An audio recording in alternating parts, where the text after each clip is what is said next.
Welcome to Bobs and Pylons. Let's play some Slay the Spire, a deck building roguelike game that I've played a bunch of but never on screen, and that has just come out with a new character. It is still in early access and they've developed the third of 3 promised characters now. Still being changed a bit, some cards are still in beta. You'll see some beta images still on the screen, but things are progressing really quickly. I've played with the new character a bit, quite a bit actually, and I've had a lot of fun with it, and I thought why not record some videos. So, the new character is the Defect over here. And if you've never seen Slay the Spire, I'll try to give a couple of hints on how the game works. In general, the idea is that you start with a very small deck. You get a lot of opportunities of adding cards to your deck and also collecting relics that well, have some unique effects during your run.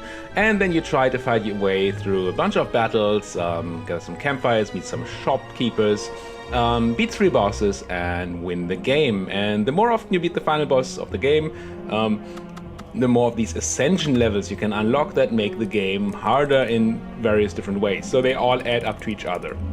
And I've played quite a bit of this guy, so I'm currently at Ascension level 8.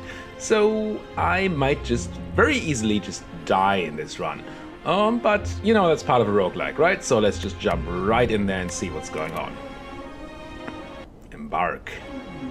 Here we go. This whale always greets you at the beginning of each run, and if you've at least made to the first boss in the last run, you get one of 4 options here. These are semi-randomized, and they can improve your run a bit.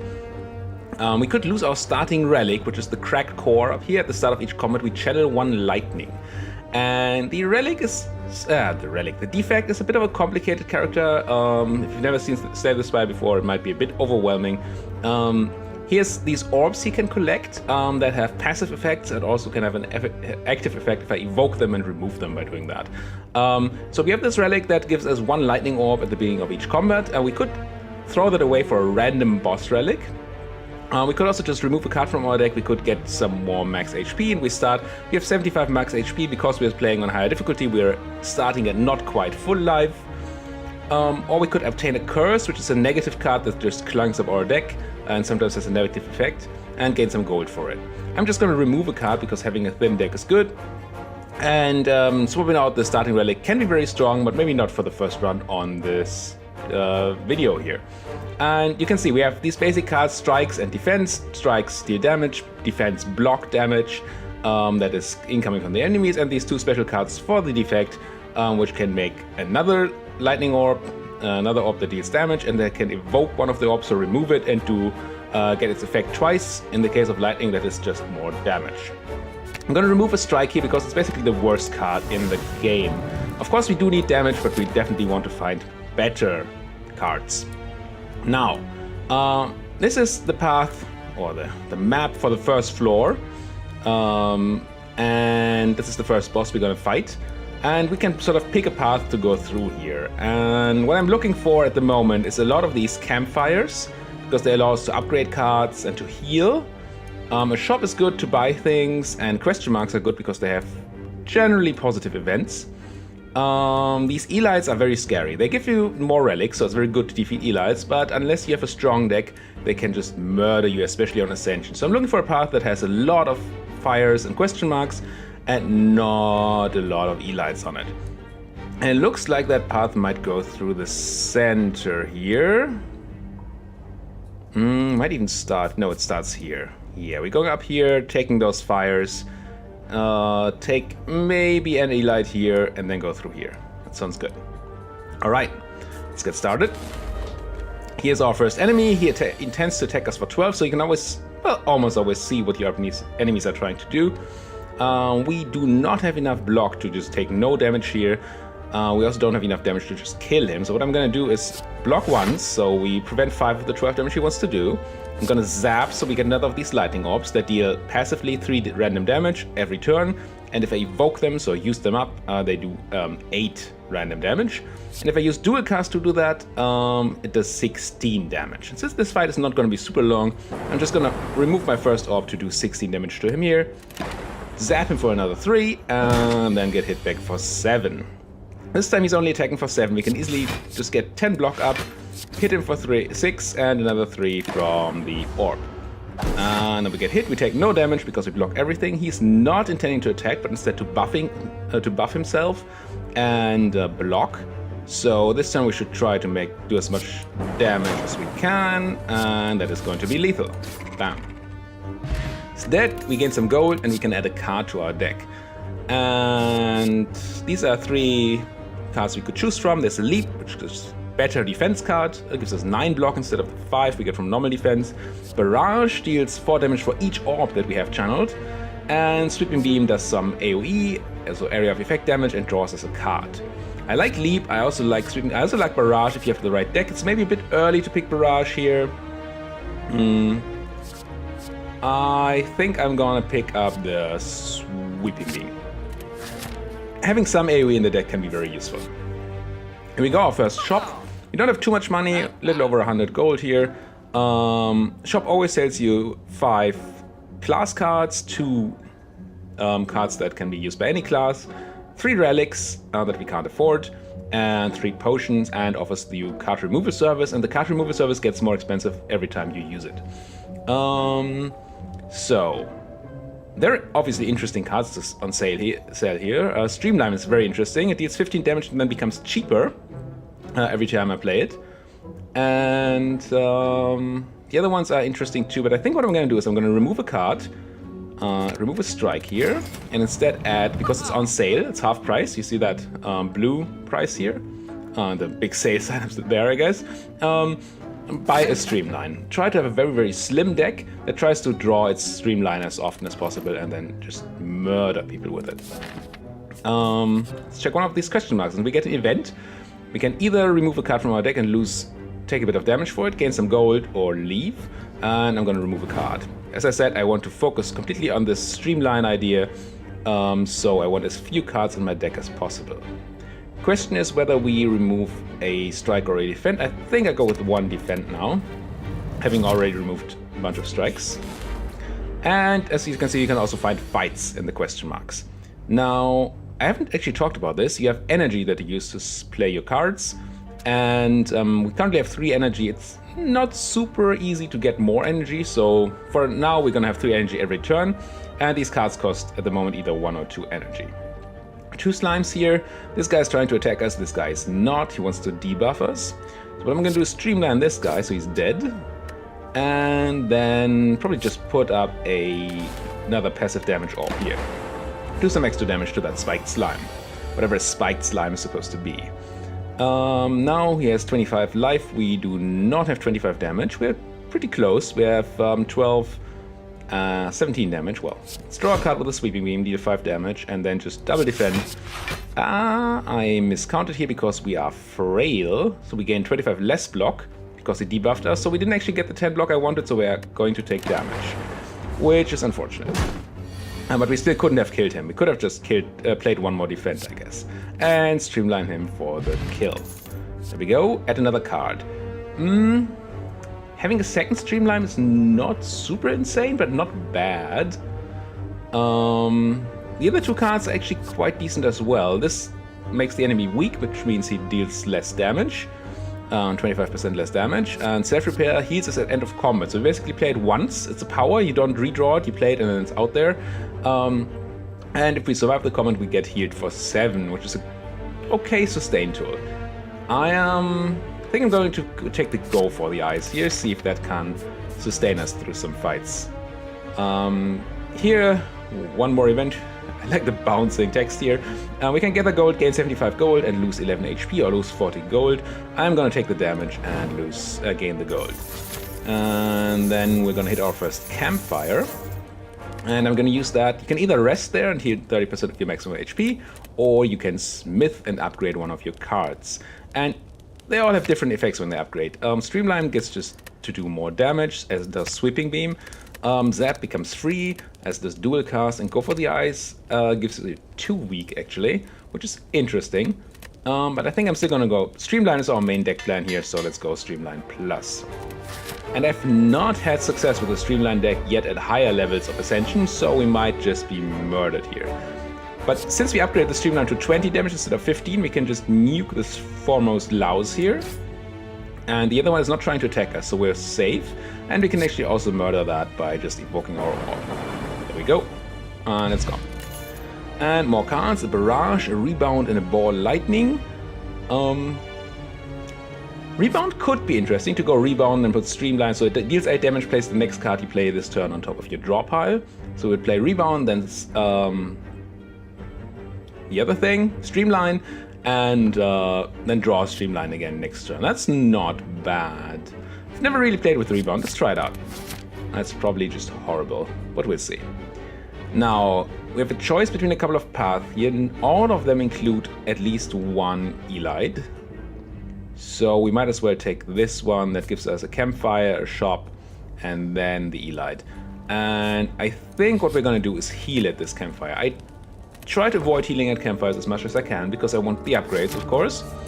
And you heal at the end of boss fights anyway. But we didn't have a lot of life. We don't have a very defensive deck, so we might need that for the elite. What's inside? Another relic. The tiny chest, gain 30 gold. You are 10% more likely to find treasure in question mark rooms. So we gain some money, and whenever we hit a question mark, we have a slightly higher chance to find treasure in there, which is cool. And we get some money right before we hit that shop, so that's also very useful. We could buy a couple of cards, none of which really play well with our deck idea.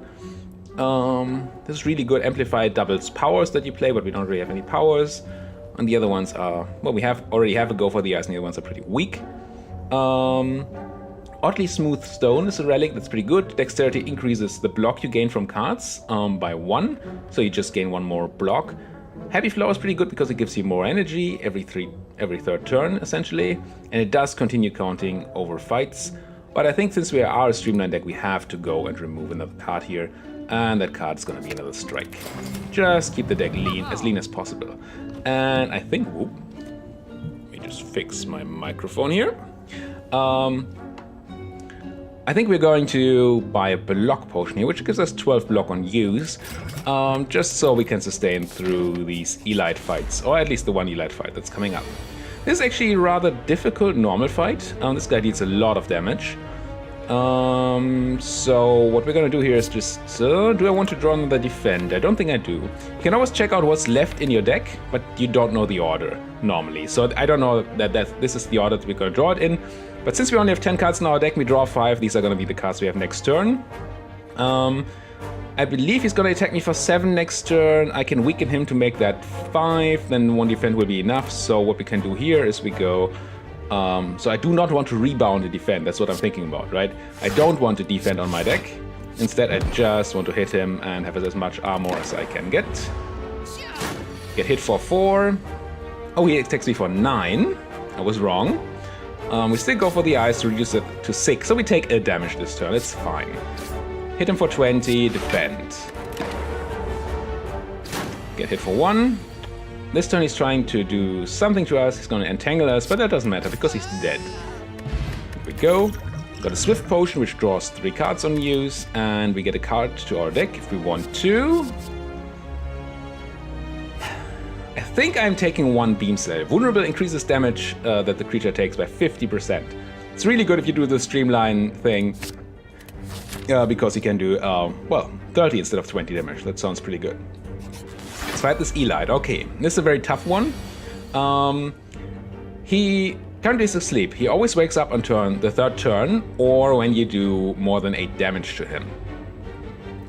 Now, what we could do is try to go through our deck a bit, channel some lightning orbs before he wakes up. But since we have the Streamline in hand, I really want to cast Streamline to get it cheaper as fast as possible. What I'm going to do is do Rebound. So we draw Streamline next turn and Streamline him for a bunch. End my turn. He does nothing on the 1st turn because he's stunned, but now he attacks us for a lot. A lot. But what we can do is go for the eyes, so he does slightly less damage. We can Beam Cell him, so he takes 50% more damage. Then we Streamline him for 30. We draw a card here with a Sweeping Beam. We defend. And I think I'm not using the Block Potion yet because it wouldn't be... We wouldn't get the full use. We could get a lot of the Block Potion, but not the full use. So we're just gonna take some damage here. See if we can't find a situation where we would be taking 12 or more, which is probably this turn. Nah, no, it's not this turn. Let's beam cell you to be vulnerable. Let's streamline you. Ooh, this is actually lethal. Never mind. There he dies. That's a lot of damage really quickly. Nice, nice. Ice cream. Energy is now conserved between turns. So whenever I don't spend my energy, I can have it on the next turn. That's pretty cool. Another Swift Potion to draw more cards. And we can add another card, which we don't want, I think. These are all based on channeling orbs, and our deck is really based around finding our streamline as often as possible. Ooh, this is interesting. We can try to find some loot here, but there's a 25% chance that an elite spawns. I'm gonna do it. 50%? Sure. Found some gold. I'm not gonna take the 75% chance. I really don't want to fight that elite. We found some gold. You can also find a relic, but I don't like the idea of doing that fight. Here we can receive a golden idol and trigger a trap, which we do. The golden idol makes enemies drop 25% more gold, but we have to decide what we do against this trap. We can outrun it, smash it, or hide it. This is one of those curse cards that we could get, which is just a card in our deck that's unplayable, so it's just annoying when we draw it. We could smash it, take 18 damage, which would put us to very little life, or lose 6 of our maximum HP. And I think I'm going to do the latter. I don't like losing max HP. Actually,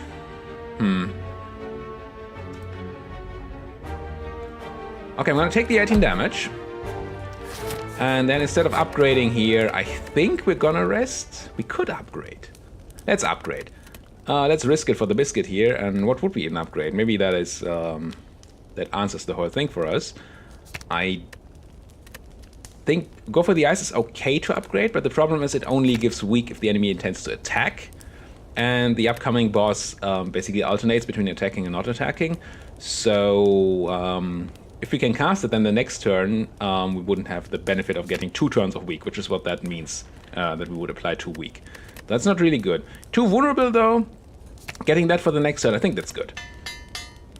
So we can constantly keep him vulnerable, if that's the thing we can do. Let's go. There he is, big slime boss.